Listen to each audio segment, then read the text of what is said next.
Sebenarnya cerita ini itu cukup singkat dan kebetulan saya ada di dekat wilayah atau tempat kejadian itu. Kejadiannya itu menjelang maghrib dan saya melihat ada anak kecil sedang disuapi sama ibunya.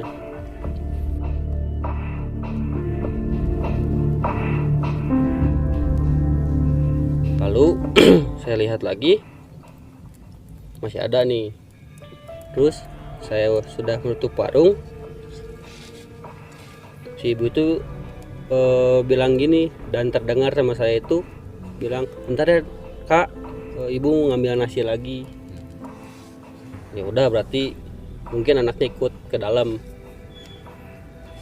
Lalu pas saya mau masuk ke rumah, terdengar histeris si ibunya itu berteriak, "Kakak mana kakak? Kakak mana kakak?" Sontak di situ saya lihat sudah tidak ada si anak itu. Dan saya langsung ke sana. "Kenapa bu? Si kakak kemana ini? Tadi ada di depan rumah. Lihat sekitar gak ada." Dan saya bilang ke ibu saya, si anak ini nggak ada, hilang. Ya betul, saya dengan warga komplek ikut mencari anak yang hilang sekitar jam 11 malam, tengah malam atau pukul 12. Saya mencari ke tiap kebun, nggak ada sampai jam 3 pagi.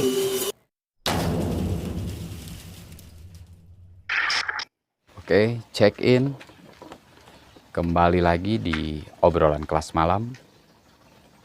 Kali ini saya akan mengangkat sebuah kisah nyata dari seorang narasumber yang tidak mau dipublikasikan. Kejadiannya pada saat itu menjelang maghrib, sang ibu berada di luar rumah untuk menyuapi anaknya. Kemudian sang ibu kembali masuk ke dalam rumah untuk mengambil nasi yang akan disuapi kepada anaknya. Kejadian ini tidak berselang lama setelah ibunya masuk ke rumah. Ketika dia keluar, sang anak sudah hilang. Sontak sang ibu begitu panik dan dia berteriak minta tolong karena si anak sudah raib dari pandangannya. Tidak berselang lama, warga pun berkumpul dan ikut mencari di sekitaran rumah sang ibu sampai ke area perkebunan daerah tersebut. Pada akhirnya, hari menjelang malam, warga dan tokoh masyarakat setempat berinisiatif untuk melaporkan kejadian ini ke pihak kepolisian. Betul, pada saat itu saya mendapat laporan dari salah satu warga karena saya kebetulan anggota polisi di salah satu polsek. Kemudian kedatangan dari warga melaporkan kehilangan anak sejak sore hari.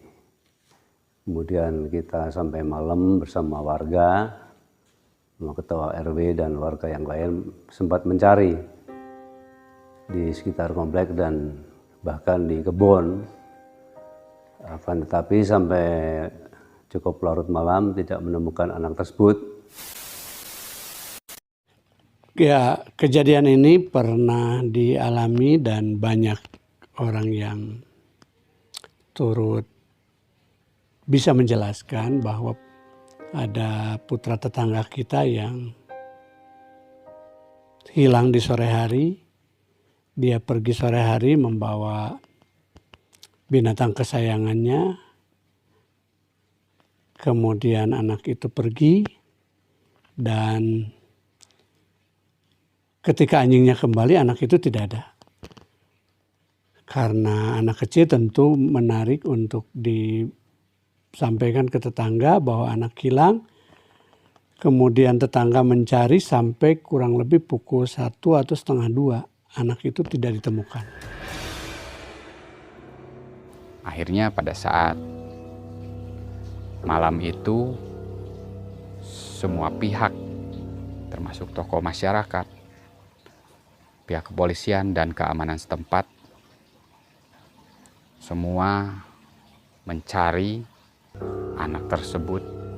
Semua hal sudah dilakukan, pencarian di berbagai tempat sudah dilakukan, dan waktu pada saat itu sudah menjelang dini hari, dan hasilnya nihil. Akhirnya semua pihak termasuk dari kepolisian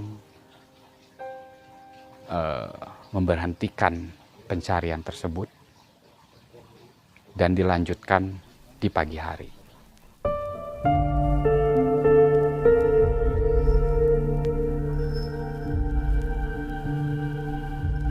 Akhirnya sang anak ditemukan oleh seorang petani di salah satu area irigasi dekat perkebunan dan sawah di tempat situ, dalam keadaan tidak mengenakan pakaian, hanya mengenakan selembar kain samping saja, dan badannya penuh luka. Akhirnya setelah ditemukan sang anak, kemudian dikembalikan kepada pihak keluarga,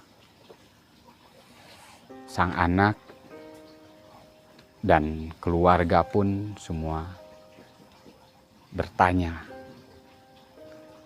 apa yang terjadi. Setelah 1 malam dia menghilang, tapi sang anak terlihat seperti mempunyai tatapan kosong dan tidak dapat mengatakan sepatah kata pun.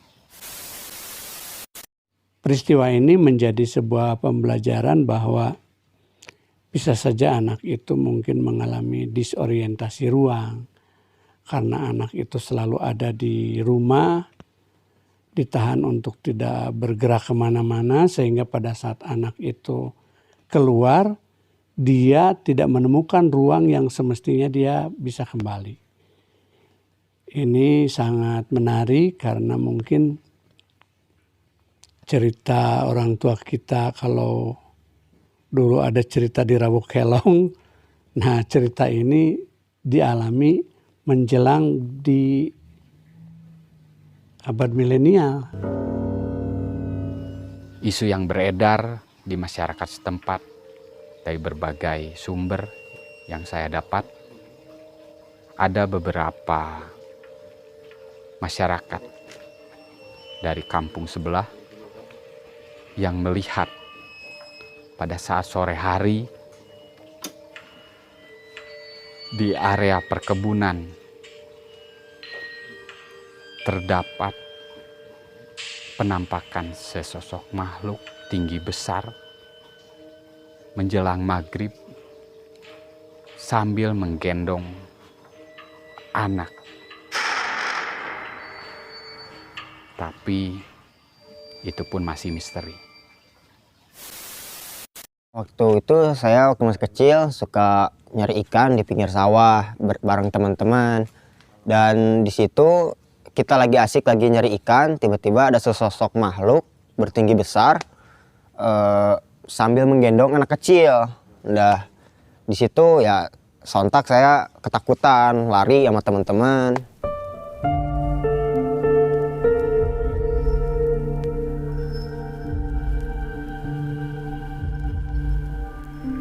Dengan ini ada sisi yang bisa kita ambil untuk para orang tua, terutama masyarakat, untuk tidak membiarkan anak kita berada di luar rumah sendirian.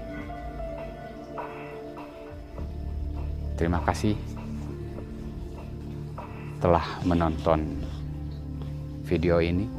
Jika ada cerita-cerita misteri yang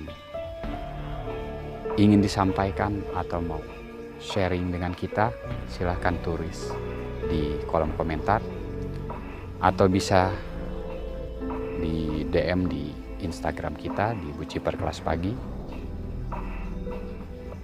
Terus subscribe, share, dan like konten kita supaya lebih berkembang. Check out.